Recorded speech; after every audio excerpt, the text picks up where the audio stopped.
I have not been able to enter a basement since I left the department 3 years ago.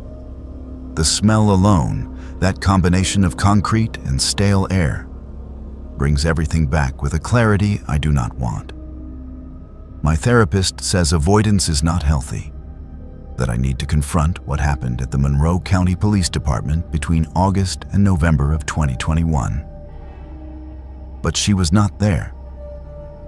She did not see what I saw in that evidence room, did not watch files rearrange themselves while the security cameras recorded nothing but static.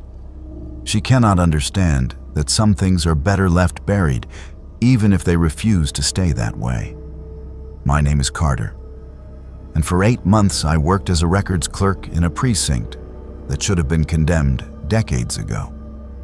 The building dated back to 1967, all cinder block walls and linoleum floors that curled up at the edges. Budget cuts meant renovations never happened, so we worked around the water stains on the ceiling and the electrical outlets that sparked when you plugged anything in. The evidence room sat in the basement, accessible only by a concrete stairwell that always felt 10 degrees colder than the rest of the building. No windows, no natural light, just fluorescent tubes that hummed like they were trying to communicate something you could not quite hear. I transferred there from a larger department in the city, looking for something quieter after my partner was killed during a routine traffic stop. The counselor said a change of environment would help with the nightmares. Monroe County seemed perfect. Population 23,000, low crime rate, the kind of place where the biggest scandal was someone stealing lawn ornaments. The evidence room position opened up after the previous clerk retired early for medical reasons nobody wanted to discuss. I should have asked more questions about that. My supervisor was a sergeant named Whitmore, 47 years old with silver hair he kept in a military cut and a way of looking past you instead of at you when he spoke. He showed me the evidence room on my first day, explained the filing system they had been using since the 1980s. Everything organized by case number, oldest cases toward the back wall, newest near the front. Simple enough. He handed me the only key to the room, an old brass thing that looked like it belonged in a Victorian novel, and told me I was responsible for checking items in and out, maintaining the log, and conducting monthly inventories. The first week was unremarkable. I cataloged evidence from a handful of minor cases, theft, vandalism, one domestic dispute that resulted in a smashed television. I worked alone most of the time, which suited me fine. The silence down there felt protective, like being wrapped in layers of insulation from the world above. I could hear the buildings settling, pipes clanking, footsteps in the hallway overhead. But otherwise, it was just me and boxes full of other people's worst days. The first strange thing I noticed was on a Thursday afternoon in my second week. I had been organizing files from 2003, creating a digital backup of paper records that should have been scanned years ago. I took a break around 3 in the afternoon, left the file box on my desk, went upstairs for coffee. When I came back 15 minutes later, the box had been moved to the floor beside the door. Not knocked over, not disturbed, just relocated with the lid still perfectly in place. I figured maybe someone came looking for something while I was gone, though nobody had signed the log and the door had been locked. I was the only one with a key. It happened again 2 days later, this time with a box of evidence from a 1997 burglary case I had pulled for an attorney's review. I set it on the metal examination table in the center of the room, spent 20 minutes photographing the contents for the digital archive, stepped into the bathroom for maybe 3 minutes, came back to find the box on my desk chair, contents rearranged in alphabetical order instead of chronological like I had them. The hair on the back of my neck stood up, but I told myself I was just forgetting things. Stress from the transfer, lingering trauma from losing my partner. The mind plays tricks when you are not sleeping well. By the end of September, I could not pretend anymore. Items were moving when I was not in the room, and not just boxes. Individual evidence bags would migrate from one shelf to another overnight. The log showed entries I had not written, my handwriting, but documenting transactions I had no memory of performing. A blood-stained jacket from a 2015 assault case appeared in the section for 1989 cases. A murder weapon, a kitchen knife, in a sealed evidence bag, moved from its designated spot to sitting upright on my desk, blade pointing toward the door like a warning. I brought it up with Whitmore during our weekly meeting. Tried to sound casual, mentioned items seemed to be getting misfiled. Maybe we had a security issue. His face did something I cannot quite describe. Not anger exactly, more like recognition, like he had been waiting for me to notice. He asked me which items specifically, and when I started listing them, he cut me off and said the evidence room had always been temperamental. Those were his exact words. Temperamental. Like it was a moody teenager instead of an inanimate storage facility. He told me the previous clerk, a man named Donovan, had reported similar issues before his medical retirement. And before Donovan, there had been someone else who left suddenly after only 3 months. Whitmore said the building was old, foundation settling, temperature fluctuations causing boxes to shift. He said it with a straight face, as if boxes could rearrange themselves alphabetically due to humidity. I started keeping my own log, separate from the official one, documented every anomaly with timestamps and photographs. On October 3rd, I arrived at 7 in the morning to find every single box from 2012 stacked in a pyramid in the center of the room. Each one opened with contents spread around the base like offerings at an altar. The security camera footage showed nothing, just 8 hours of an empty room, even though I could see in the recording that the lights were on when they should have been off. I saved the footage to a thumb drive and hid it in my car. That afternoon, I started researching the building's history. The precinct was built on the site of an old county jail that burned down in 1952, killing 6 inmates and 2 guards. Before that, it had been a courthouse where a judge named Harlan Cross presided over cases from 1923 until his death in 1949.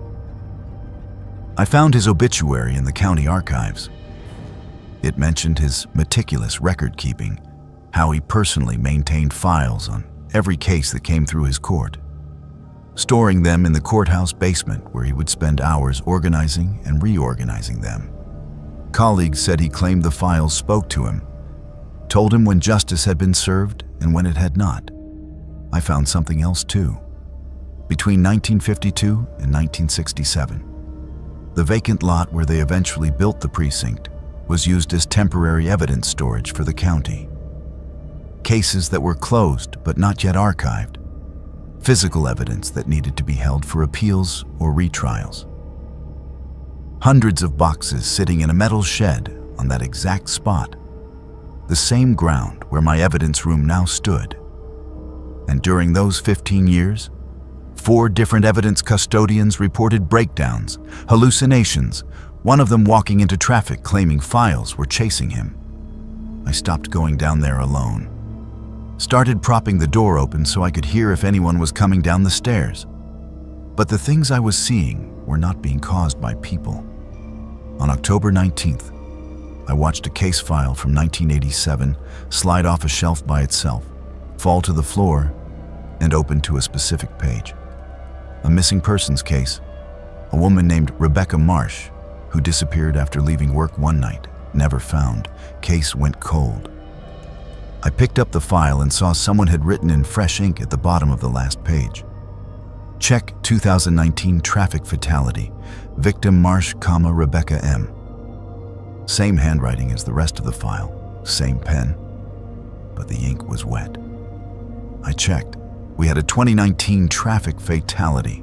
Woman in her 50s hit by a drunk driver. Rebecca M. Marsh, She had been living 3 counties over under her middle name after fleeing an abusive husband in 1987. The file had solved itself. I brought this to Whitmore with my hands shaking, showed him the notation, the wet ink, the connection between cases 32 years apart. He took the file, read it carefully, and then locked it in his desk drawer. Told me not to mention this to anyone, that it would complicate both cases unnecessarily. When I pressed him, asked him what was happening down there, he finally told me the truth. The evidence room did not just store physical objects. It stored something else, something that had been there since before the precinct was built. Maybe since Judge Cross had been filing his cases in that courthouse basement a century ago. Whatever it was, it wanted cases solved. It wanted justice, even if that meant reaching across decades to connect dots that living people could not see. Whitmore said, as long as I did my job and let the room do what it needed to do, I would be fine. Previous clerks who fought it, who tried to rationalize it or expose it, they were the ones who broke down. The ones who accepted it, who worked with it, they lasted longer. He had been there 30 years and learned to just document what the room showed him, close the cases it wanted closed, and not ask questions about methodology. I wish I could say I walked out that day and never came back. But I needed the job, needed the insurance for therapy, needed the structure to keep myself from falling apart completely after everything that happened in the city. So I went back down to that basement and tried to make peace with working alongside something I could not name or understand. November brought the case files that appeared before the crimes happened. I would find folders dated a week in the future, containing evidence that did not exist yet. A breaking and entering scheduled for November 8th appeared in my filing cabinet on November 1st, complete with photographs of the crime scene, witness statements, even the suspect's confession. On November 8th, the exact crime occurred at the exact address with the exact stolen items. The officers who responded had no idea I already had their evidence logged and cataloged. I tried to warn them before it happened, called in an anonymous tip about suspicious activity at that address. They checked it out, found nothing, and the burglary happened anyway, exactly as documented in the file that should not have existed. That was when I found the file with my name on it. November 23rd, evidence intake, case number pending, victim name Carter J. surname redacted. Contents listed as personal effects, vehicle keys, cell phone, wallet. Cause of death listed as blunt force trauma, occurred in evidence room during late shift. Suspect unknown. I stared at that file for 20 minutes, hands numb, trying to understand what I was reading. The date was 5 days away. The evidence room was telling me I was going to die down there, and it was already cataloging what I would leave behind. I called in sick the next 3 days. Stayed home with my doors locked, trying to figure out what to do. Report it to who? Whitmore already knew the room was wrong. Going to the chief would mean explaining things that made me sound insane. On November 22nd, Whitmore called me directly, told me I needed to come in, that there was an issue with the evidence locker that only I could address. His voice sounded wrong, hollow, like he was reading from a script. I did not go in that night. I sat in my apartment watching the clock tick past midnight into November 23rd, waiting to see if I could outlast a prophecy written in a file that should not exist. At 3 in the morning, my phone rang. Whitmore again. He told me they found something in the evidence room, a body sealed in the wall behind the 1989 cases. Construction crew had found it years ago during foundation work, decided it was easier to just wall it back up than deal with the investigation. Judge Harlan Cross, missing since the courthouse fire in 1952. Apparently, he had been down there the whole time, still organizing his files, even as the building burned above him. Whitmore said they were clearing the evidence room, relocating everything, sealing the basement permanently. He said I did not need to come back. They would mail my final paycheck. I asked him about the file with my name, the one that said I died on November 23rd. There was a long silence on the phone. Then he said sometimes the room gets it wrong. Sometimes it documents possibilities instead of certainties. He said Donovan had a file too, but he survived by leaving when the room told him to leave. The ones who stayed, who tried to prove the room wrong, they became part of what it documented. I moved to a different state in January. Got a job doing data entry, nothing related to law enforcement or records keeping. I have not been in a basement since. But sometimes, I still get mail forwarded from my old address. Case files I never requested, evidence logs I never filed. They are always dated in the future, always documenting crimes that have not happened yet. I burn them without reading the details. Whatever that evidence room was, whatever Judge Cross became down there in the dark, organizing his files for 70 years, it still thinks I work there. It still thinks I need to know how the cases end, even the ones that have not started yet. Especially the ones involving people I know, people I care about, people whose names I recognize from my new life in my new city far away from Monroe County. The files keep coming, and I keep burning them, and I tell myself that is enough to stay free of whatever lives in that basement. But I know better. I have seen what happens to evidence that tries to file itself. Eventually, it ends up exactly where it belongs, whether it wants to or not. I am just waiting to see which file I end up in, and whether it will be dated in the past or the future when they finally seal me in that wall next to Judge Cross. Dispatch sent me to check on an elderly woman who had not been seen in 6 weeks, and I wish to God I had never opened that door. My name is Savannah, and I have been a deputy with the Harrow County Sheriff's Department for 9 years, long enough to know that welfare checks in the mountain communities usually end one of 2 ways. Either the person is fine and annoyed you bothered them, or they have been dead for days and the smell hits you before you even reach the porch. I was not prepared for the third option, the one that does not appear in any training manual or protocol handbook. The call came in on a Thursday afternoon in late September. A woman named Constance Thayer, age 79, had not collected her mail in over a month. Her house sat at the end of Ridgemont Road, a winding dirt path that climbed 3 miles into the Blue Ridge foothills where cell service died. And common sense told most people not to build homes. The postal carrier who filed the concern said her mailbox was overflowing, newspapers piled up on the porch, but he could see lights on inside at night. Figured she might have had a fall, might need medical assistance, but could not reach a phone. I took the call alone.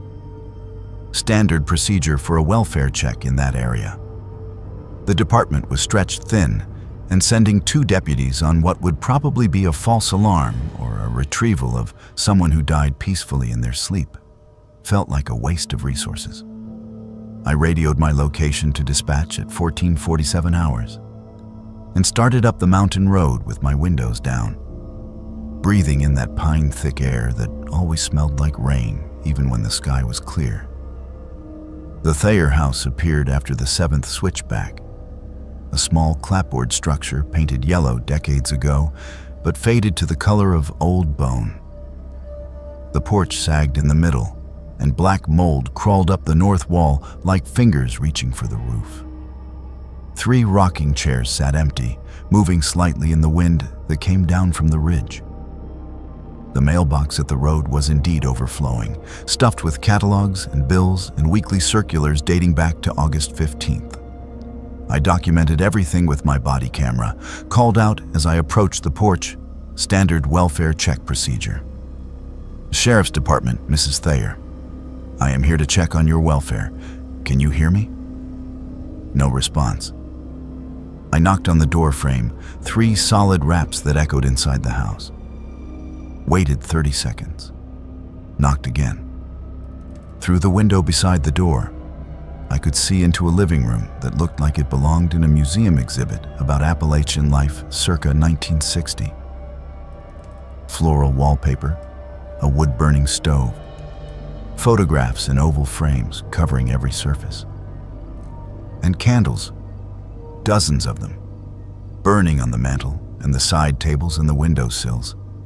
Fresh candles. Someone had lit them recently. The wax was not melted down to stubs. I tried the door and found it unlocked, which was common in these remote areas where people still believed isolation was better security than any deadbolt.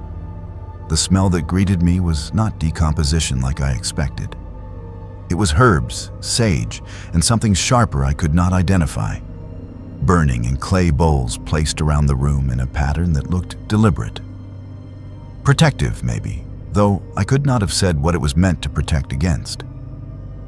Mrs. Thayer, this is Deputy Savannah with the Sheriff's Department. I am coming inside to check on you. The kitchen looked recently used. Fresh bread on the counter, still soft when I pressed it. A kettle on the stove that was warm to the touch. Dishes in the sink with water that had not evaporated yet. Someone had been here within the last few hours. But the house had that hollow feeling that comes from being truly empty, when even the air knows nobody is breathing it. I found her upstairs in the back bedroom. Constance Thayer sat in a wooden chair facing the window that overlooked the ridge.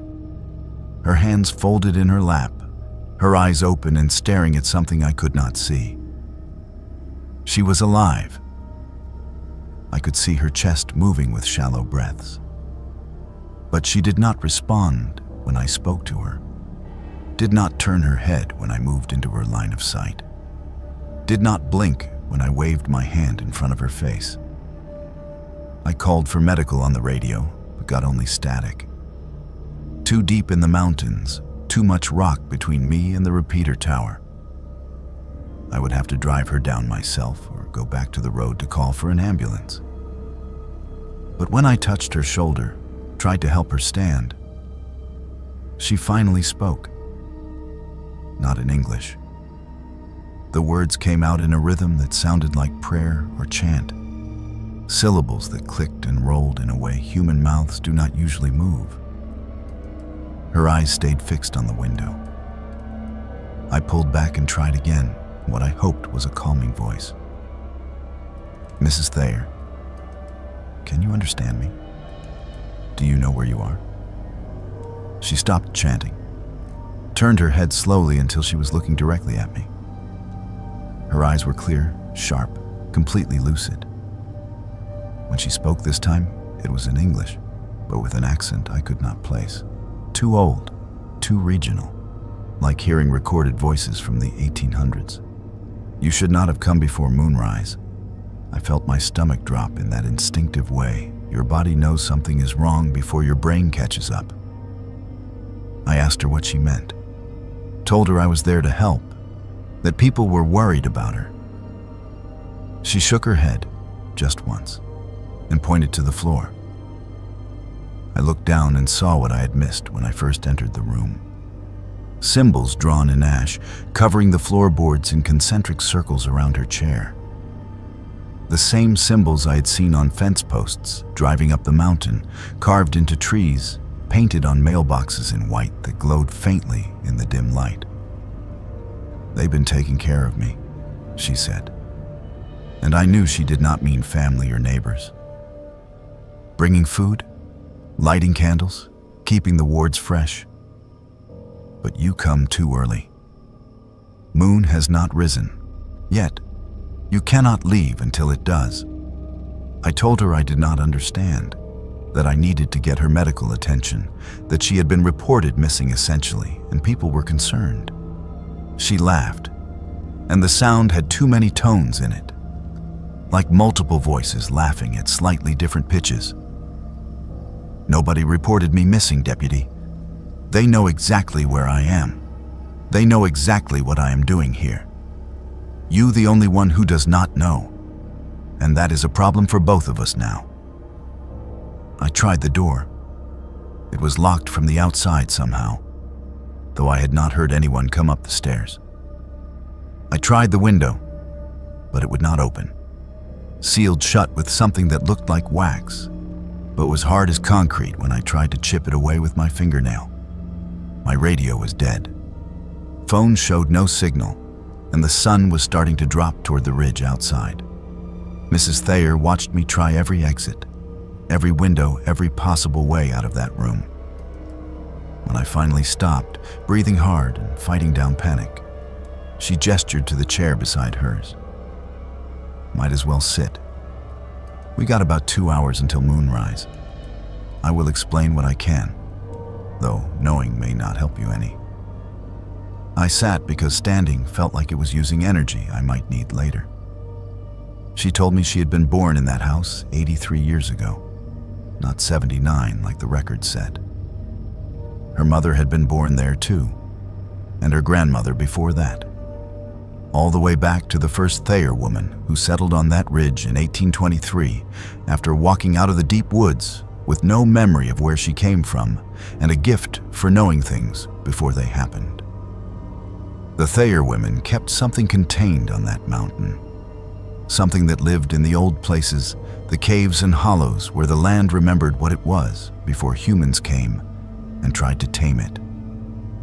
Every generation, one woman stayed in the house and performed the rituals that kept it sleeping, kept it from wandering down into the valleys where people lived in numbers large enough to draw its attention. It required maintenance, monthly ceremonies on specific lunar phases, offerings left at certain locations, words spoken in the old language that predated English and Cherokee both. Mrs. Thayer had no daughters, no granddaughters. She was the last of her line, and when she died, there would be nobody to perform the rituals, nobody to keep the wards fresh and the candles burning in the proper patterns.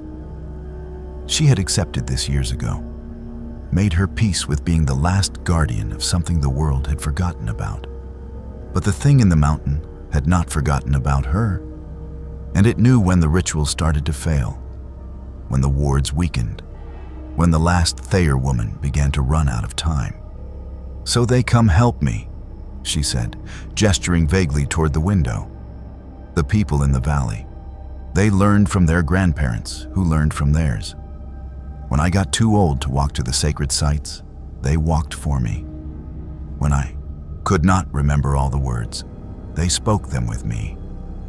They've been keeping me alive and keeping it contained, but they can only do so much. Eventually it will need a new guardian, someone strong enough to hold it, someone with the gift of knowing." She looked at me then with something that might have been pity or might have been satisfaction. I asked her what that had to do with me, why I could not leave until moonrise. She pointed to my hands. I looked down and saw symbols drawn on my palms in ash, appearing as I watched, forming themselves from nothing. "It has been calling you for years, Deputy Savannah. Every time you drove past this mountain, every time you felt eyes on you in the woods, every time you knew something bad was going to happen before it did and could not explain how you knew. You got the gift, same as the Thayer women. And now you here, at the right time, in the right place, marked by the old one who needs a new keeper."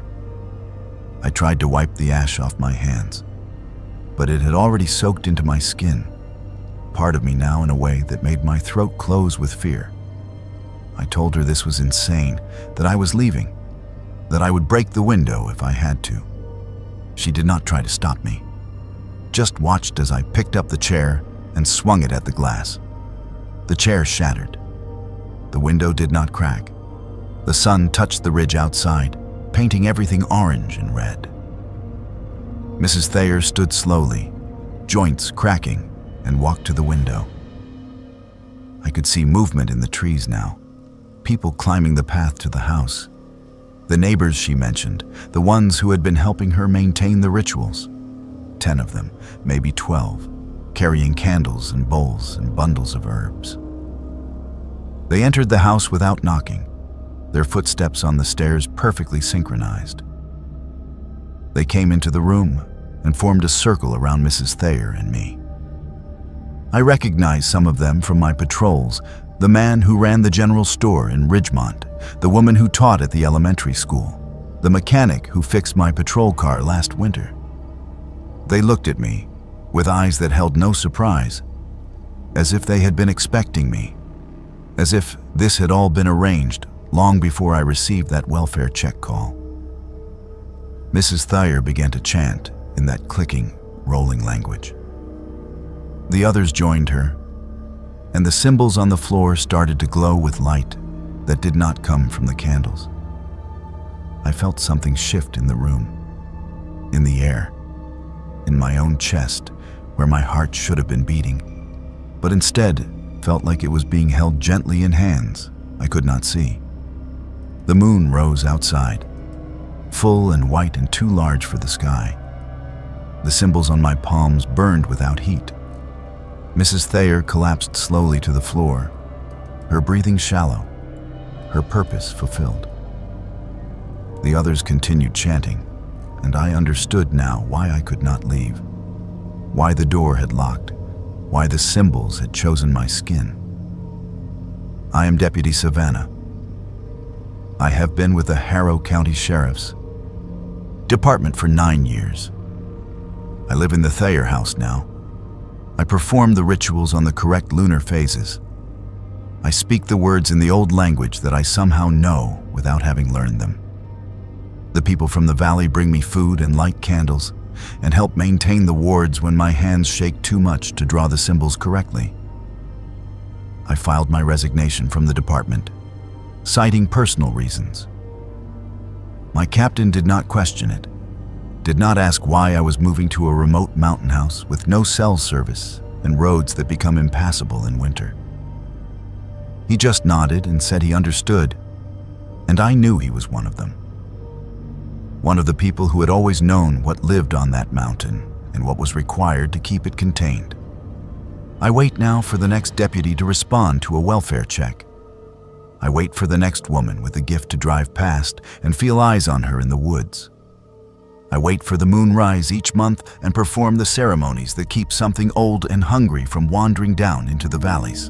And I understand now why Mrs. Thayer looked at me with pity, because knowing what you are guarding is easier than knowing you will guard it until the day you cannot stand anymore. And then you will sit in that chair facing the window and wait for someone else to receive the call that will bring them here exactly when they need to arrive, whether they want to or not. The dash cam footage from my patrol car shows things that did not happen, and I need someone to believe me before it is too late. My name is Tyler, and I have been with the Westbrook Police Department for 6 years. I drive Patrol Unit 43, a 2019 Ford Explorer with 67,000 miles on it, and a dashboard camera that records every shift in high definition, date-stamped, GPS-tagged, admissible in court. The footage is supposed to protect me from false accusations, document incidents, provide evidence when my word alone is not enough. Instead, it has become proof that I am doing things I have no memory of doing, and nobody can explain how that is possible. It started on March the 14th. I pulled over a silver Honda Accord for running a stop sign at the intersection of Maple and 7th. Routine traffic stop, requested license and registration, issued a warning, sent the driver on his way. I documented it in my activity log at 14:23 hours. When I returned to the station that evening and uploaded my dash cam footage for archiving, the stop was there exactly as I remembered it. Except in the video, after I returned the driver's license, I walked to the passenger side of his vehicle and searched the glove compartment without consent or probable cause. I watched myself do this on the recording, saw my own hands rifling through papers, saw the driver's face tense with anxiety, heard my own voice telling him to stay calm while I conducted what was clearly an illegal search. I had no memory of any of that. None. My recollection ended with handing back the license and watching the Honda drive away. But the video did not lie. The timestamp matched my log entry. The GPS coordinates confirmed the location. The video was continuous, unedited, with no breaks or glitches that would suggest tampering. Internal Affairs reviewed it during their routine audit and called me in for questioning 3 days later. Lieutenant Brooks sat across from me in the interview room with his laptop open, showing the footage on a loop. He asked me to explain the search. I told him I did not perform any search, that I had no memory of approaching the passenger side of the vehicle. He rewound the video and played it again. There I was, clear as day, opening the glove compartment, searching through registration papers and a vehicle manual, closing it, walking back to my patrol car.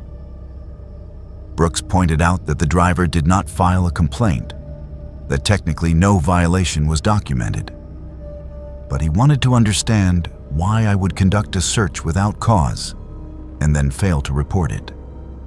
I could not answer him because I genuinely did not know. He sent me home with a written warning and instructions to schedule an appointment with the department psychologist. Possible stress, he said. Possible dissociative episodes. Possible early signs of neurological issues that needed evaluation before I could return to active duty. I went home and watched the video 50 more times on my personal laptop after requesting a copy of the file. Every detail was exactly as I remembered right up until the moment I walked to the passenger side. Then, it was like watching a stranger wearing my uniform, moving with my gait, using my voice. The person in that video knew what he was doing, moved with purpose and confidence. But it was not me. I was certain of that, even though the evidence said otherwise. The second incident happened 4 days later during my first shift back after the psychological evaluation that found nothing wrong with me. I responded to a noise complaint at an apartment complex on the east side. Spoke with the tenant who reported loud music from the unit above. Went upstairs, knocked on the door, had a brief conversation with the resident who agreed to turn down the volume. Simple call, in and out in 12 minutes, documented in my log at 22:47 hours. The dash cam told a different story. In the footage, I arrived at the complex, went upstairs, and returned to my vehicle 17 minutes later, carrying a small black bag that I placed in my trunk. The video showed me looking around before closing the trunk, then sitting in the driver's seat and updating my log as if nothing unusual had happened. When I checked my trunk the next day, I found a bag I had never seen before containing $300 in cash and a baggie of white powder that field tested positive for cocaine. I reported it immediately to Lieutenant Brooks, told him I had no idea how it got there, that I did not take anything from that apartment, that someone must have planted it. He watched the video with me in his office. The footage was clear, unambiguous. I exited the apartment building carrying the bag. Nobody else was visible. No cuts in the video. No indication of tampering. He placed me on administrative leave pending a full investigation and confiscated my service weapon. The investigation found that the resident of that apartment had reported items missing after my visit. Cash and drugs, specifically. He filed a formal complaint stating that an officer had searched his apartment without a warrant and stolen property. His description of the officer matched me exactly. The dash cam footage supported his account. I was looking at termination and criminal charges for theft and evidence tampering. I hired a lawyer who specialized in digital forensics. She examined the video files from both incidents and found nothing wrong with them. No manipulation, no deepfake signatures, no evidence of editing. The metadata was clean, the timestamps were consistent, The GPS data matched my patrol route exactly. She told me the footage was authentic and suggested I consider a plea deal because no jury would believe my version of events when confronted with video evidence this clear. I refused. I knew I did not do those things, regardless of what the camera showed. I started researching similar cases, spent hours searching through forums and databases for other officers who reported discrepancies between their memories and their dashcam footage. I found 3 cases in other departments over the past 2 years. An officer in Ohio who claimed his dashcam showed him planting evidence during a traffic stop. An officer in Nevada whose body camera recorded him using excessive force during an arrest he remembered as peaceful.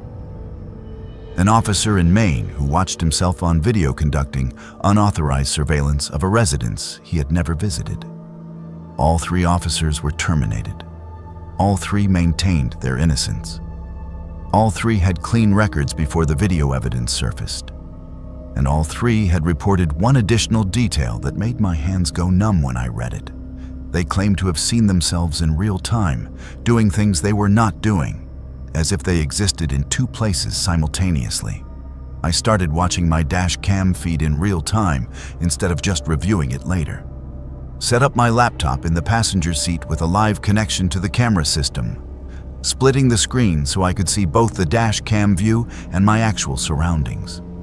During my first patrol after setting this up, I noticed something that stopped my heart. At 15:34 hours, the dash cam showed me pulling over a blue Toyota Camry on Riverside Drive. The live feed showed me conducting the stop, approaching the window, speaking with the driver. But I was not on Riverside Drive. I was sitting in the parking lot of a gas station on Elm Street, watching this happen on my laptop screen while simultaneously knowing I was not doing it. The dash cam showed me writing a citation. The driver signed it. I returned to my patrol car and marked the stop as complete in my log. Except I never moved from the gas station parking lot. I checked my physical citation book and found a completed citation for that exact stop, signed by a driver I had never met, documenting a violation I never witnessed. My handwriting, my signature on the form. I called Lieutenant Brooks immediately and told him what happened. He thought I was having a breakdown, told me to return to the station and surrender my patrol car. I refused and continued monitoring the dash cam. Over the next hour, it showed me responding to 3 different calls while I sat motionless in that parking lot. A domestic disturbance on Oak Street, a shoplifting report at a convenience store, a welfare check on an elderly man who had not answered his phone in 2 days. The dash cam documented every interaction in perfect detail. I watched myself doing my job correctly and professionally while sitting in my patrol car doing nothing at all. By 17 hours, I could see other officers responding to calls in areas where my dash cam showed me also responding. The GPS data from my vehicle showed I was at those locations, even though I was not. Dispatch started calling me, asking why I was not responding on the radio, while my dash cam audio recorded me responding clearly to every call. The system showed me in 4 different locations simultaneously. Lieutenant Brooks sent 2 units to find me. They pulled into the gas station parking lot where I was actually sitting, but the dash cam footage showed an empty parking lot. On their body cameras, they walked past my patrol car without seeing it, without seeing me, as if I was not there at all. I watched this happen in real time on my laptop screen. Watched them search for me in a location where I was clearly visible, but somehow invisible to them. I drove to the station and demanded to see Brooks. He watched my dash cam footage from that shift and told me I had responded to 7 calls successfully. Showed me the documentation, the completed reports, the evidence I had collected from a burglary scene I never visited. My activity log was full. My GPS tracking showed normal patrol patterns. Everything looked exactly as it should, except I knew I'd been sitting in that parking lot for over 2 hours doing nothing. That was when I realized the truth. I was not doing those things. Something else was. Something that looked like me, moved like me, used my voice and my mannerisms perfectly. And the dash cam was documenting this other version of me while I sat helpless, watching it take over my job, my life, my identity. The footage showed what I should have been doing, what I was supposed to be doing, and whatever was creating this footage was making it real after the fact. I am writing this from my apartment while my patrol car sits in my driveway, with the dash cam still recording. I can see the feed on my laptop. Right now, at 23:47 hours, the dash cam shows me in my patrol car driving down Lincoln Avenue responding to a domestic disturbance call. But I am here, in my living room, watching myself do this. My phone is ringing with dispatch, asking why I am not responding on the radio. My GPS tracker shows me at the scene of the call. In 15 minutes, there will be a report filed under my name documenting what I said and did at that residence. I have never been to that address. I am not in my patrol car. But tomorrow morning, the dash cam footage will show that I was, and nobody will believe me when I say I was home the entire time. Eventually, the version of me in the dash cam footage will do something I cannot defend, something I cannot explain, and I will be held responsible for actions I did not take, but cannot prove I did not take, because the video evidence is perfect and unassailable. I am watching myself on the dash cam right now walking up to a front door. I am watching myself knock and identify myself as Officer Tyler with the Westbrook Police Department. I am watching myself enter the residence, and I have no idea what I'm about to do inside. I solved 37 missing persons cases in 2 years, and every single one of them should have remained unsolved. My name is Brooklyn, and I spent 3 years as a detective with the Metropolitan Police Department's Missing Persons Unit before I understood what we were actually doing in that office on the 4th floor of the downtown precinct. They called us the best unit in the state, boasted about our solve rate during budget meetings and press conferences, used our statistics to justify funding and promotions. Nobody asked how we managed to close cases that other departments could not crack, cases that had gone cold years before we even opened the files. Nobody wanted to know the answer because the numbers looked good and the families got closure and the department got accolades.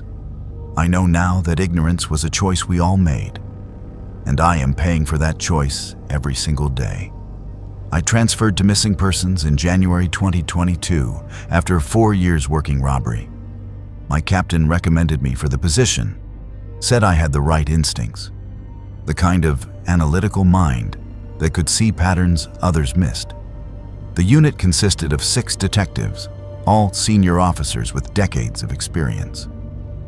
Detective Blake ran the unit, 53 years old with gray hair and reading glasses he wore on a chain around his neck. He welcomed me on my first day with a firm handshake and a folder containing my first case. A 17-year-old girl named Michelle Harper, who disappeared from a shopping mall 3 weeks earlier. I spent 2 days reviewing the file, conducting interviews, following up on leads that had gone nowhere. Standard investigation work that felt familiar despite the new specialty. On my 3rd day, Blake called me into his office and asked how the case was progressing. I told him honestly that I had nothing new, that every lead had dead-ended, that without additional evidence or witnesses, I was looking at a cold case. He nodded and pulled out another file from his desk drawer. This one thicker, older, with a different case number, but the same girl's photograph clipped to the front. He explained that we kept 2 sets of files in missing persons, the official files that matched what was logged in the system, and the research files that contained information we gathered before cases were officially opened. I did not understand what he meant until he opened the research file, and I saw surveillance photographs dated 2 months before Michelle Harper was reported missing. Photos of her leaving her house, walking to school, meeting friends at the mall. Detailed logs of her movements, her routine, her relationships. Information that should not have existed unless someone had been watching her before she disappeared. Blake saw my expression and closed the file. He told me to take a walk with him, led me to the evidence room where he unlocked a cabinet that was not listed in any inventory. Inside were dozens of research files, each one containing pre-investigation surveillance on people who were not yet reported missing. Some of the files dated back 5 years. Some contained photographs taken the week before. All of them documented vulnerable people, individuals with troubled home lives, addiction issues, mental health problems, people whose disappearances would be investigated but might never be solved without extraordinary effort. He explained the system to me in a voice that sounded rehearsed, like he had given this speech before to other new detectives. The unit identified potential missing persons cases before they happened by monitoring high-risk individuals. When someone from our watch list disappeared, we already had weeks or months of investigative groundwork completed. We knew their patterns, their associates, their last known locations. We could close cases in days that would take other units months or years because we had a head start that nobody else knew about. I asked him how this was legal, how we justified surveillance without warrants or probable cause. He told me it was not about legality, it was about results.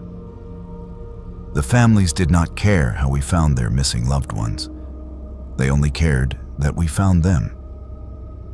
The department did not care about our methods as long as our statistics looked good. And the people we watched never knew they were being watched. So they could not complain about violations of privacy that occurred before they were even victims. I should have walked out. Should have reported what I learned to Internal Affairs or the district attorney or anyone who would listen. But Blake showed me the solve rate statistics, showed me the families we had reunited, the closure we had provided to parents and spouses and children who thought their loved ones were gone forever. He told me I could be part of something that actually helped people, or I could be another detective who filed reports and closed cases as unsolved and moved on to the next file without making a difference. I stayed. I told myself the surveillance was borderline ethical if it led to solving real cases, saving real lives. I took the research file on Michelle Harper and used it to trace her last movements, identified the man she'd been communicating with online, located her 3 states away, living with him voluntarily. I closed the case in 4 days. My captain praised my work. Michelle's family thanked me with tears in their eyes. And Blake added another file to my desk, this one containing surveillance on a 42-year-old man with schizophrenia who had stopped taking his medication. Over the next 18 months, I closed case after case using research files that should not have existed. I found missing children, located runaway teenagers, tracked down adults who had vanished without explanation. My solve rate was exceptional. I received commendations and a promotion to senior detective. But I started noticing things that did not make sense. Inconsistencies in the research files that suggested we were not just watching people who might go missing. We were watching people who would go missing, as if the disappearances were guaranteed events we were waiting to document. I found a research file on a woman who disappeared in March 2023. The surveillance photos were dated from January through February, showing her daily routine in meticulous detail. But mixed in with the surveillance photos were images that looked staged. Photos of her getting into a specific vehicle. Photos of her at locations she never visited, according to her friends and family. When I traced the vehicle in those photos, it belonged to a man who worked as a security contractor. Someone with no connection to the victim that I could find in any database or interview. I showed the discrepancies to Blake and asked him to explain. He closed his office door and told me the truth I should have realized months earlier. We did not just predict missing persons cases, we selected them. The unit worked with a network of contractors who identified vulnerable individuals, documented their routines, and when the time was right, made them disappear in ways that looked natural or voluntary. Then we solved the cases using our pre-existing surveillance, which made the department look effective and kept funding flowing to the unit. Some of the missing persons were found alive because they were supposed to be found alive. Runaways, people fleeing debt or relationships, individuals who wanted to disappear, and we helped facilitate that while taking credit for locating them later. Others were not meant to be found. They became permanent disappearances that we eventually closed as cold cases after conducting investigations we knew would lead nowhere because we had designed them to fail. Blake explained this like he was describing a filing system, casual and matter-of-fact. He said the unit had operated this way for 12 years under 4 different captains who all understood and approved the arrangement. The solve rate justified the methods. The funding kept the department running. The contractors were paid from seized asset funds that never appeared in official budgets. Everyone benefited except the people we selected for disappearance. And they were chosen specifically because nobody would fight too hard to find them. I asked him how many people had been disappeared versus found. He told me the ratio was about 60-40, with most of the disappeared cases being individuals involved in criminal activities, witnesses who needed to be silenced, or people who simply fit the profile of someone nobody would miss. He said it like he was discussing traffic statistics, emotionless and procedural. I found my own research file the next day while he was out of the office. It was in the locked cabinet with surveillance photos dating back 3 months before I even applied for the transfer to missing persons. They had been watching me, documenting my routine, logging my movements. My file was marked with a yellow tab that indicated selection status pending. There was a notation at the bottom in Blake's handwriting stating that my analytical skills were valuable, but my curiosity was becoming problematic, and a decision needed to be made about my long-term viability in the unit. I photographed every page of my file and several others, stored them on a thumb drive, and started planning my exit strategy. But Blake was smarter than I gave him credit for. He knew I had accessed the cabinet, probably had alerts set up for when files were opened without authorization. That evening, he called me into his office with 2 other senior detectives and the unit supervisor. They offered me a choice. I could accept a promotion to unit coordinator, which would give me oversight of the selection process and a substantial raise, or I could become one of our cases. They showed me a research file already prepared, surveillance photos of my apartment, my gym, my regular coffee shop. They had documented everything they needed to make me disappear in a way that would look like I had chosen to leave. Maybe caught up in a relationship gone wrong or burned out from the job. They could close my case in a week and nobody would question it because the missing persons unit was too good at their job to let anything slip through. I took the promotion. I told myself it was survival, that I could find a way to expose them once I understood the full scope of the operation. But the truth is, I was afraid, and I was complicit, and I did not know who to trust in a department that had allowed this to continue for over a decade. I coordinated selections for 8 months, identified vulnerable people who fit our profiles, approved surveillance operations, and maintained the research files that made us look like exceptional investigators instead of the predators we actually were. I left the department last year with a commendation and a pension. I told everyone I was moving to be closer to family. I live in a different state now, under a name I changed legally through a lawyer who did not ask questions. But I still monitor missing persons reports from my old jurisdiction, still recognize faces from the research files I helped create, still know which cases will be solved quickly and which ones will never close because we designed them that way. I see my neighbors here in this new place, and sometimes I catch myself documenting their routines, noting their vulnerabilities, thinking about who would be selected if this were my old territory. The instinct does not go away just because I am no longer actively participating.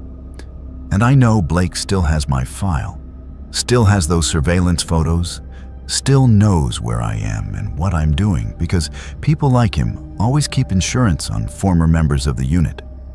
I'm waiting for the day I see a car that does not belong in my neighborhood, or find a research file with my current address, or simply disappear the way I helped make so many others disappear.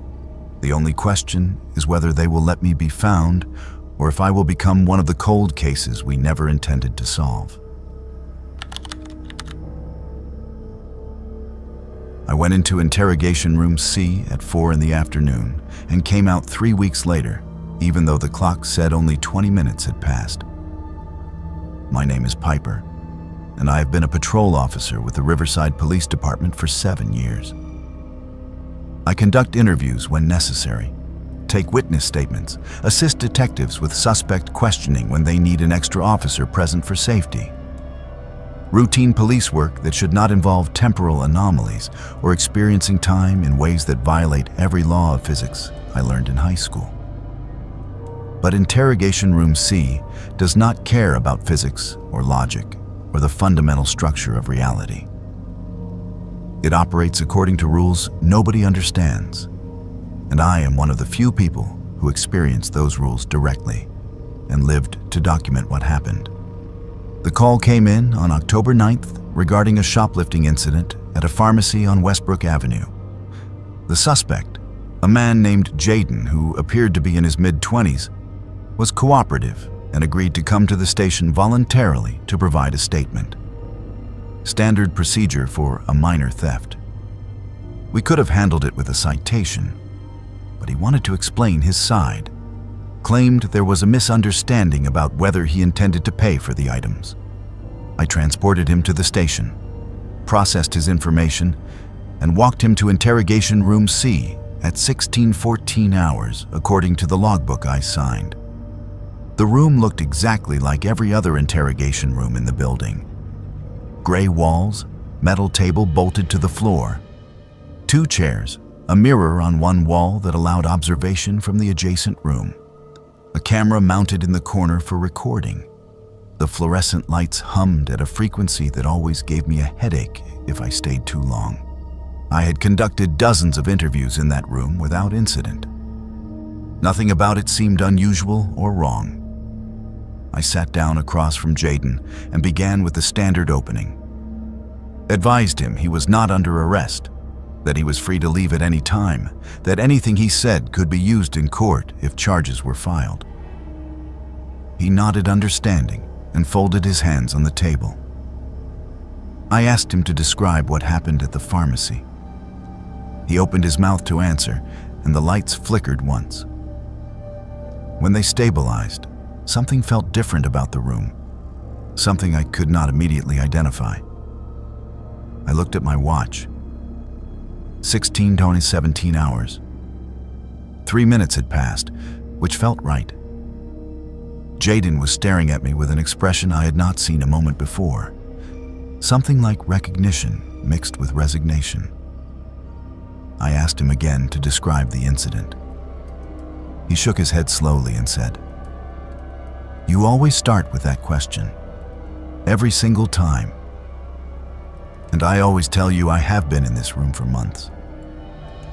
I told him that was impossible, that we had just sat down moments ago.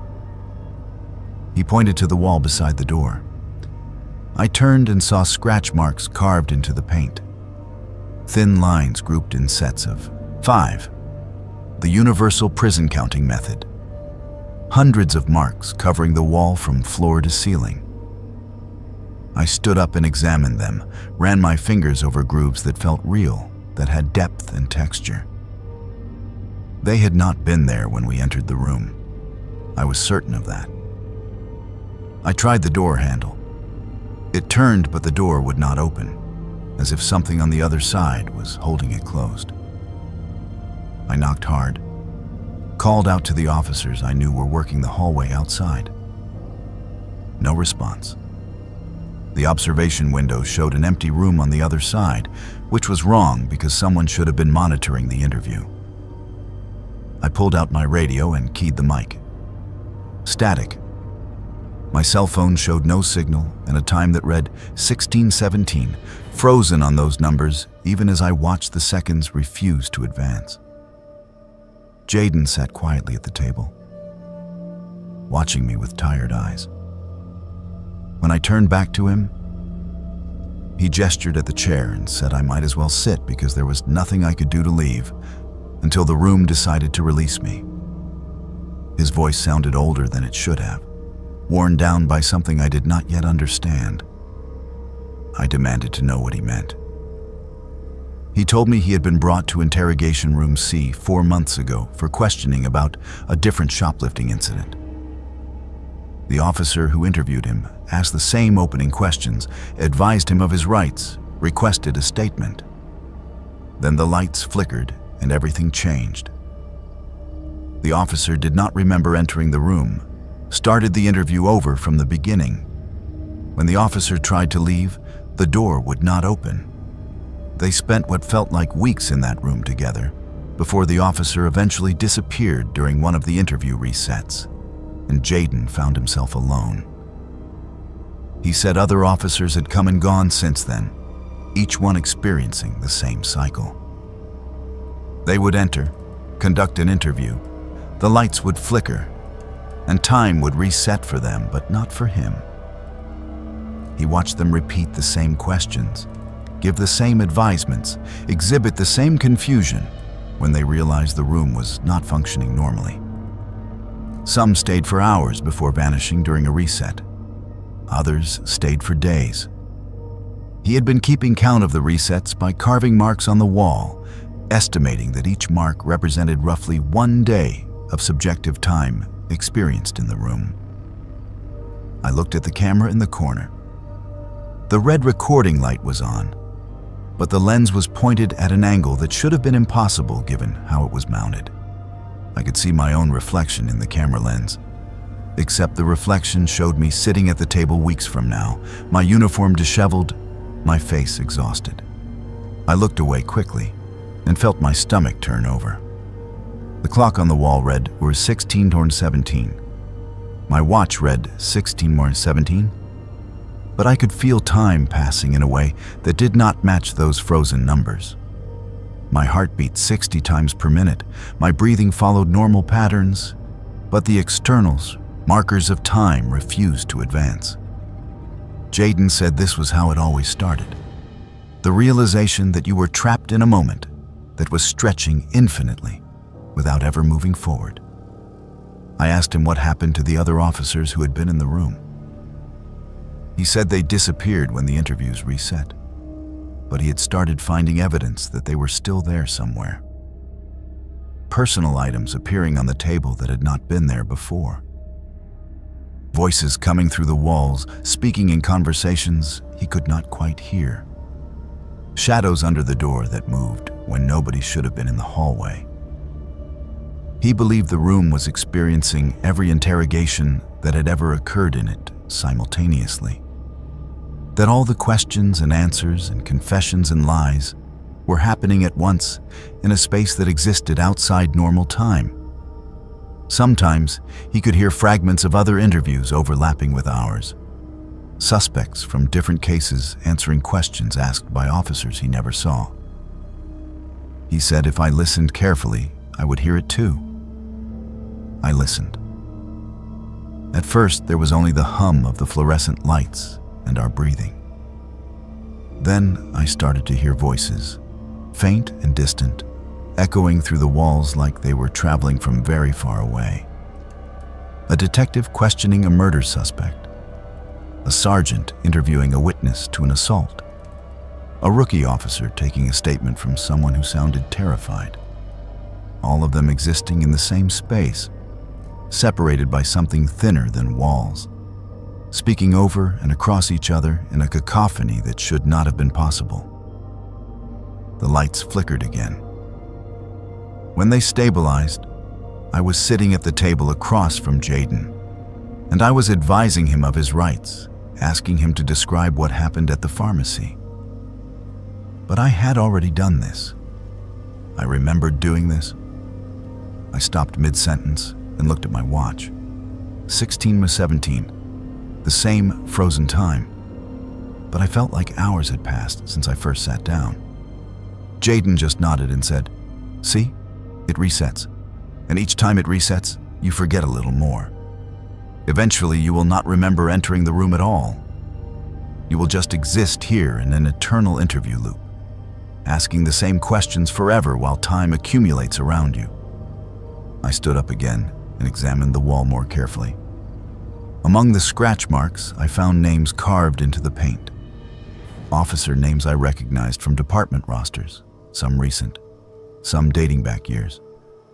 People who had been reported as taking leave, or transferring to other departments, or simply quitting without explanation. They had all been in this room, and they had all left marks to prove they existed before the room erased them from everyone's memory. I carved my own name into the wall below the others, used my handcuff key to scrape the letters deep into the paint, marking that Officer Piper had been here, had been trapped in this place that operated outside normal time. If I was going to disappear like the others, I wanted proof that I existed, that I did not just quit or transfer or vanish without cause. The lights flickered. I was sitting at the table. Jaden was across from me. I started to advise him of his rights, but stopped when I saw my name carved into the wall, saw the fresh scratches that I had just made even though I did not remember making them. The clock read 16:17. My watch read 16:17. But I felt exhausted in a way that suggested days without sleep. This cycle repeated, over and over. Each reset I remembered less of the previous iterations, but the wall kept accumulating evidence. More names, more scratch marks, messages I wrote to myself documenting what was happening, warnings to trust the physical evidence even when memory failed. Jaden said he had watched me go through 47 resets, that I had been in the room for what he estimated was 3 weeks subjective time, even though the clocks never moved past 16:17. Then the door opened, just opened normally as if it had never been stuck. A sergeant stood in the hallway looking impatient and asked why I was still conducting an interview with a shoplifting suspect 40 minutes after bringing him in. I looked at the wall. The scratch marks were gone. The names were gone. The paint was clean and unmarked. Jaden looked at me with eyes that held no recognition, no memory of the weeks we spent trapped together in temporal suspension. I checked my watch. 16:54 hours. 37 minutes had passed according to the log, exactly matching the timestamps on the interview recording. But I felt those 3 weeks in my bones, in the exhaustion that made my hands shake, in the memories that faded even as I tried to hold on to them. I processed Jaden's citation and released him. He walked out without looking back, just another shoplifting suspect in a routine day. I went home and slept for 14 hours. When I returned to the station, I checked the interview recording from Room C. The video showed a normal interrogation, 23 minutes long, no anomalies or glitches or flickering lights. Just me asking questions and Jaden answering them in a completely mundane exchange about whether he intended to steal medication or genuinely forgot to pay. But sometimes, I lose time in ways I cannot explain. I will be driving patrol and look at the clock expecting minutes to have passed, only to find hours are gone with no memory of where I was or what I did. I experience conversations I do not remember having with people who insist we spoke for extended periods. And twice now, I have walked past Interrogation Room C and seen through the observation window another version of myself sitting at that table across from Jaden, conducting an interview that I am not actually conducting. trapped in a reset I have not yet experienced, or perhaps trapped in one I never fully escaped. The room is still there on the second floor. They still use it for interviews. I have tried to warn other officers, but they just see a normal interrogation room and think I am experiencing stress or burnout. Maybe I am. Maybe those 3 weeks were a delusion brought on by exhaustion or a medical condition nobody has diagnosed yet.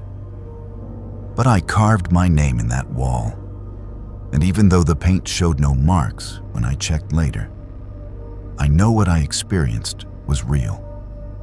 And I am waiting for the next time the lights flicker, for the next reset that pulls me back into that room where time accumulates without passing and interviews repeat forever in a space that exists between seconds where all the questions ever asked echo across dimensions too thin to see but too real to escape.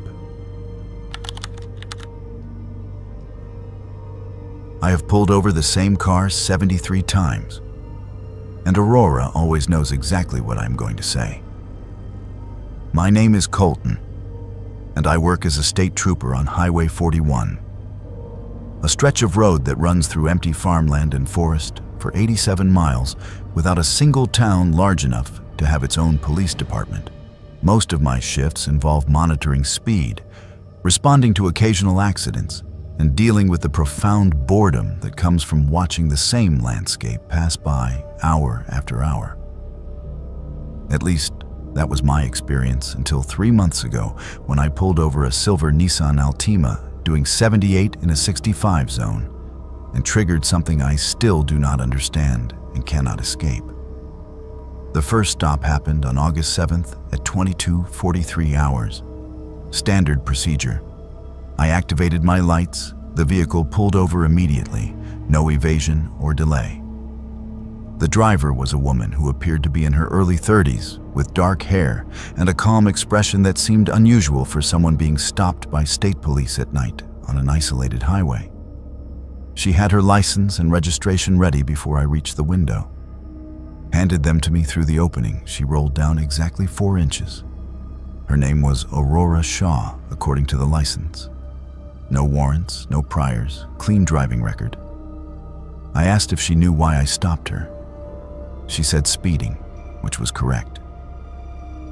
I asked where she was heading at this hour. She said north, visiting family. Nothing unusual about the response. I should have written the citation and sent her on her way. But something about the interaction felt scripted, like we were both reading from a play neither of us had auditioned for.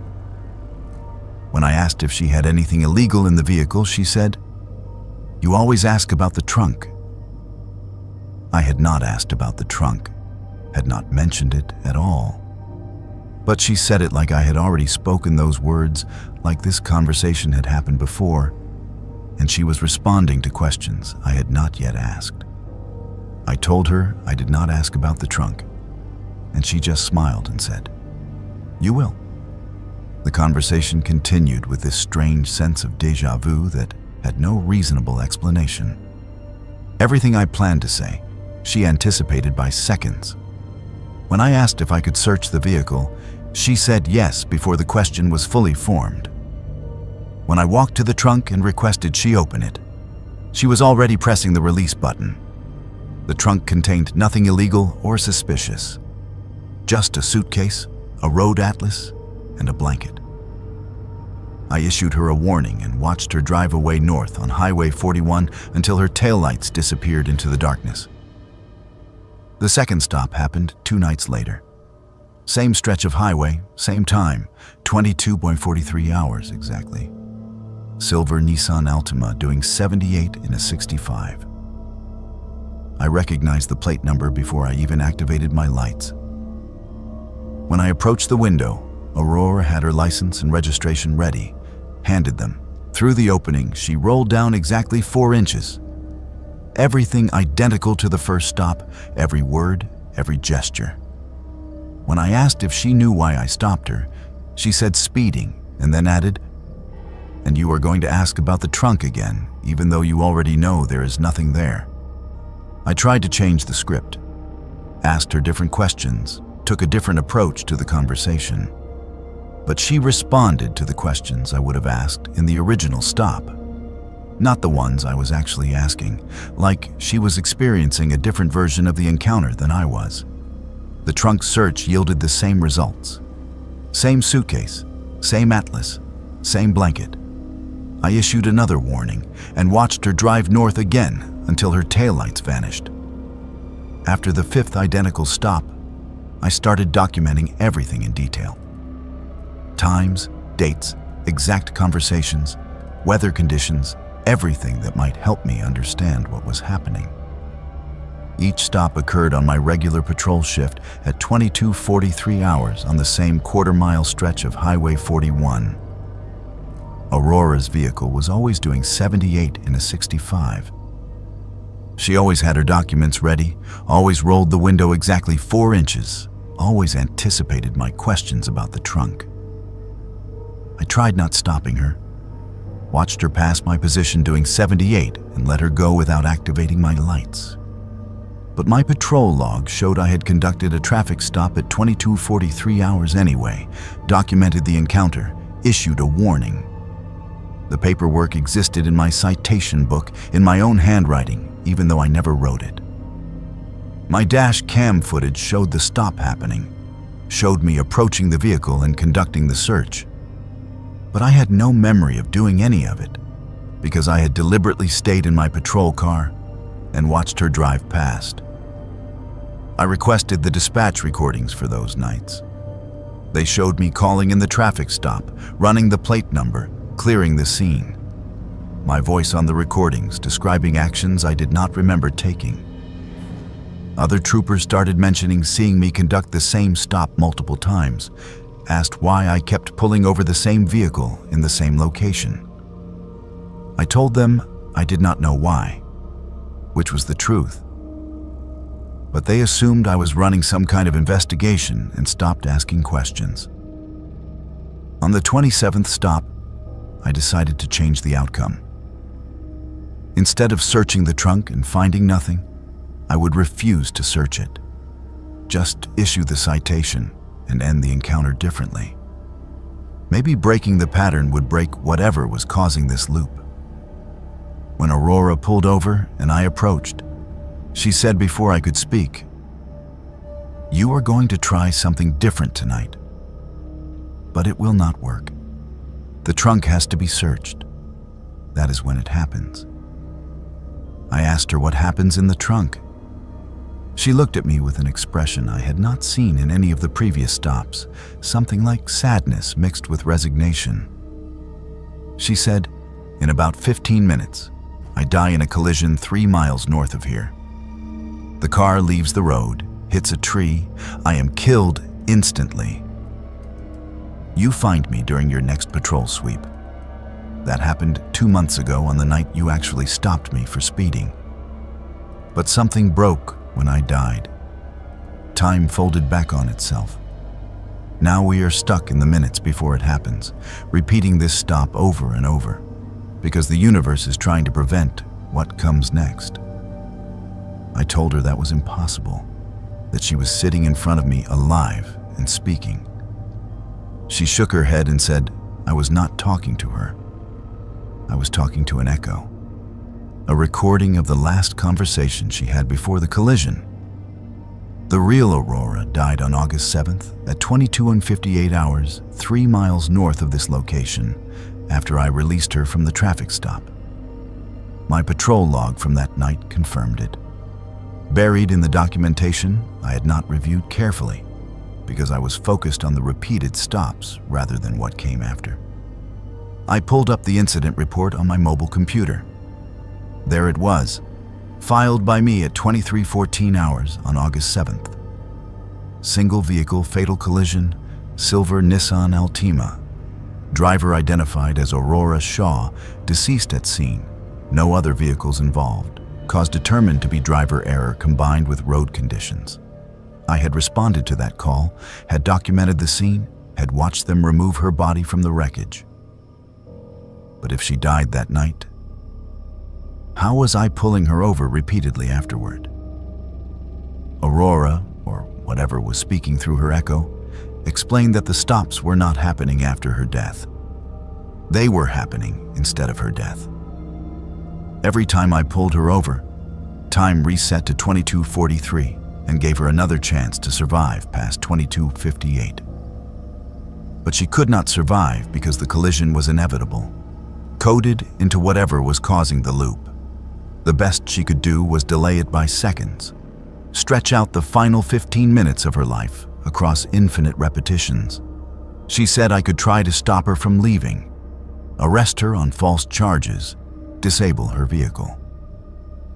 Anything to prevent her from driving north into that collision. But every attempt would fail because the loop required her to leave, required the encounter to end with her driving away, required the collision to approach even if it never quite arrived. I tried anyway. Told her I was detaining her for further investigation, called for backup, insisted she step out of the vehicle. She complied calmly, stood beside her car while I searched it more thoroughly. Found nothing because there was nothing to find. My backup never arrived, even though dispatch confirmed units were en route. After 30 minutes of stalling, Aurora simply got back in her car and drove away. My patrol log showed I had released her at 22:51, which was impossible because I had been detaining her until 23:13. But the documentation did not lie, and when I tried to follow her north, my vehicle would not start until 23:15, long after she should have reached the collision site. I drove to the location expecting to find wreckage.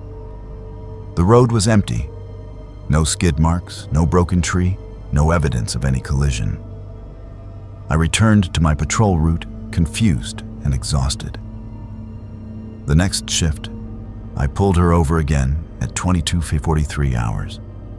Same conversation, same trunk search, same inevitable drive north toward a death that kept approaching but never arriving.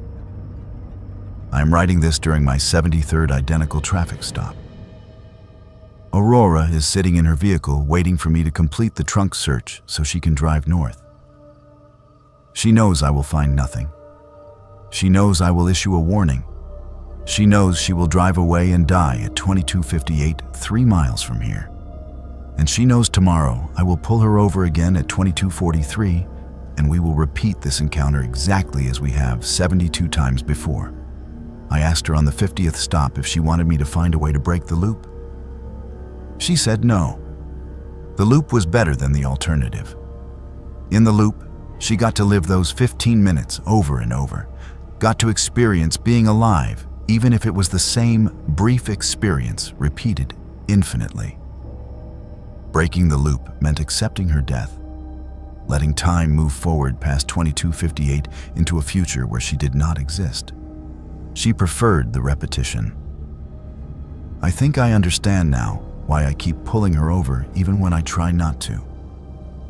Some part of me knows what comes at 22:58, knows that if I do not conduct this stop, then time moves forward and I have to document her death again, have to notify her family again, have to process a fatal collision scene that I have already processed.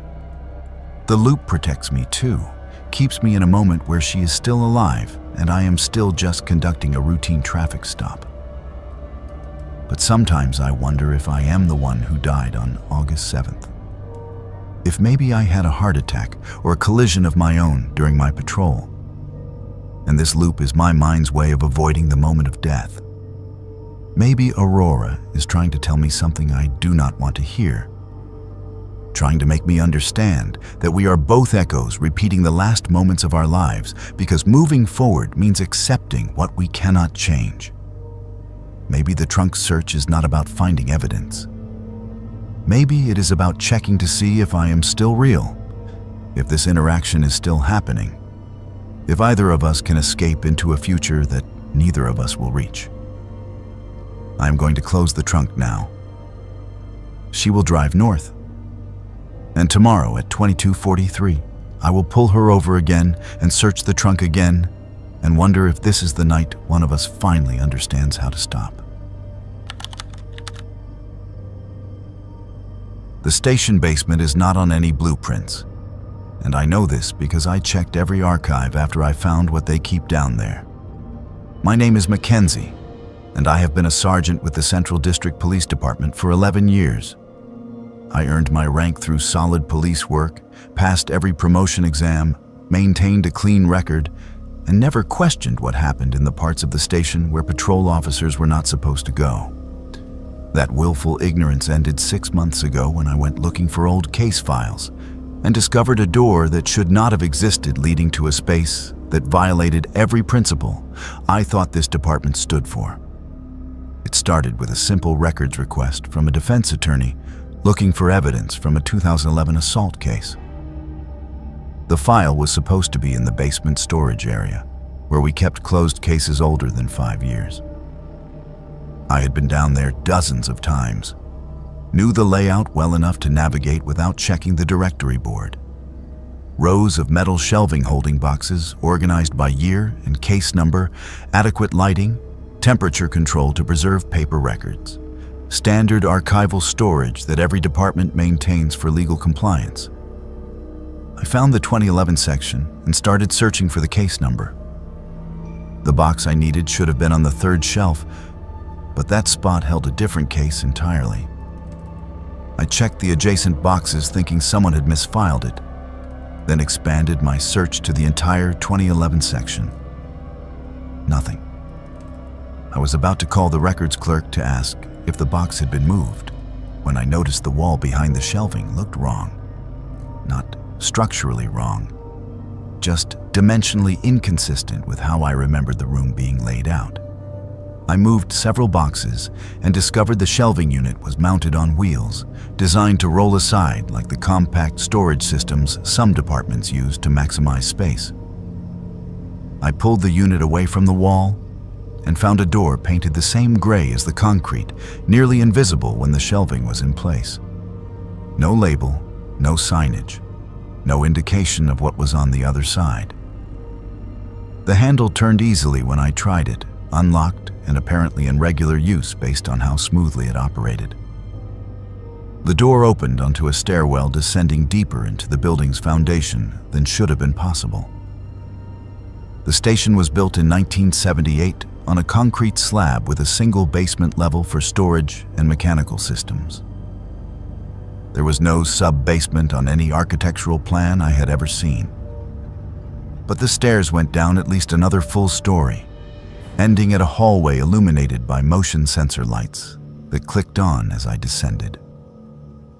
The hallway was clean, recently maintained, with painted concrete walls and a floor that showed regular foot traffic. 3 doors on the left side, all closed, all with numeric labels instead of descriptive signage. At the end of the hallway was a larger door with a small window reinforced with wire mesh. I approached the first door and listened. Nothing. Tried the handle. Locked. Moved to the second door with the same result. The third door was unlocked. I opened it slowly and found a small room containing a bed, a toilet, and a person. A man in his 40s sitting on the bed reading a paperback novel looked up at me with an expression of mild surprise but not alarm. He asked if I was here to bring dinner or if this was another interview. I asked him who he was and why he was in a locked room in a basement that should not exist. He told me his name was Marcus Holloway and he had been a resident here for 7 months. I did not understand what he meant by resident. He explained very calmly that he had filed a complaint against 3 officers for excessive force during an arrest in March. Internal Affairs interviewed him once. Then 2 officers came to his apartment that night and offered him a choice. He could withdraw the complaint and forget what happened, or he could be relocated to protective custody for his own safety while the investigation continued. When he refused both options and said he was contacting a lawyer, they brought him here. I told him this was impossible, that police departments do not detain citizens without charges or due process. He laughed and said I should check the other rooms, talk to the other residents, learn how long this had been happening before I decided what was possible. I left his room and tried the door at the end of the hall. It was unlocked, opening into a larger space that contained 6 more beds, 4 of them occupied. The people in that room told me similar stories. Complaints filed against officers, witnesses to misconduct, activists who organized protests about department practices, a journalist who was investigating corruption. All of them offered the same choice, all of them choosing resistance, all of them ending up in this basement being fed and maintained, but effectively disappeared from society. No charges, no court appearances, no contact with the outside world. Some had been there for years. I backed out of the room trying to process what I was seeing and walked directly into Captain Reeves, my commanding officer and the man who recommended me for my sergeant promotion 2 years ago. He was not surprised to see me. He said my name in a tone that suggested he had been expecting this conversation eventually, then gestured back toward the stairwell and told me we needed to talk in his office. Upstairs, behind his closed office door, Reeves explained the system with the same matter-of-fact delivery someone might use to describe filing procedures. The basement facility had existed since 1983, created during a period when the department faced multiple lawsuits and oversight investigations. Command staff at the time decided certain problems needed to be removed from circulation until they resolved themselves or faded from public memory. They identified a handful of complainants whose absence would not trigger immediate searches, offered them protective custody or relocation assistance, and quietly moved them into the basement space. What started as a temporary solution for a few extreme cases became standard protocol for managing what Reeves called problematic witnesses. Anyone who posed a legitimate threat to officer careers or department reputation could be flagged for basement relocation. The system expanded over 40 years, rotating through different oversight as captains and chiefs changed, but the basic structure remained. Current capacity was 15 residents with plans to expand if necessary. Reeves told me this information while watching my reaction carefully, evaluating whether I was going to be cooperative or whether I was about to become a problem that required management. He explained that residents were kept comfortable, fed well, given reading material and limited recreation. Medical needs were addressed by a doctor who asked no questions. Nobody was tortured or abused. They were simply removed from circulation and maintained indefinitely. I asked him how this was different from kidnapping. He said the difference was legitimacy. The department had procedures, documentation, a chain of authorization for basement relocations. Everything was logged in secure files that could justify the detentions if anyone with proper authority ever asked to review them.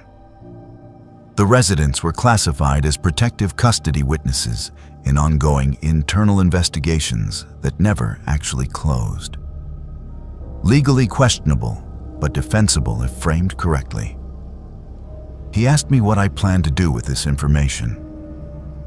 I did not answer immediately because I was trying to understand the scope of what he was offering me.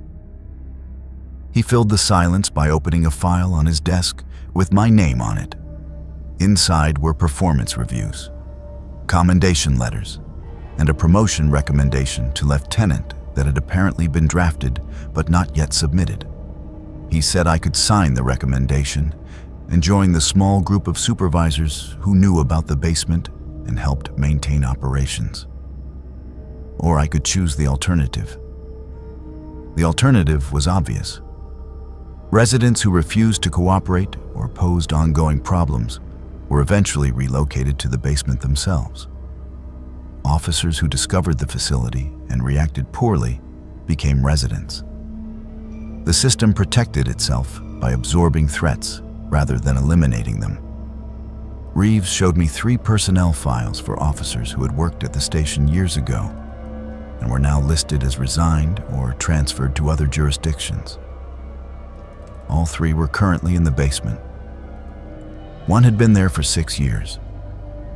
I signed the promotion recommendation, told myself I was buying time to figure out how to expose this, how to contact federal authorities or media without getting flagged for basement relocation myself.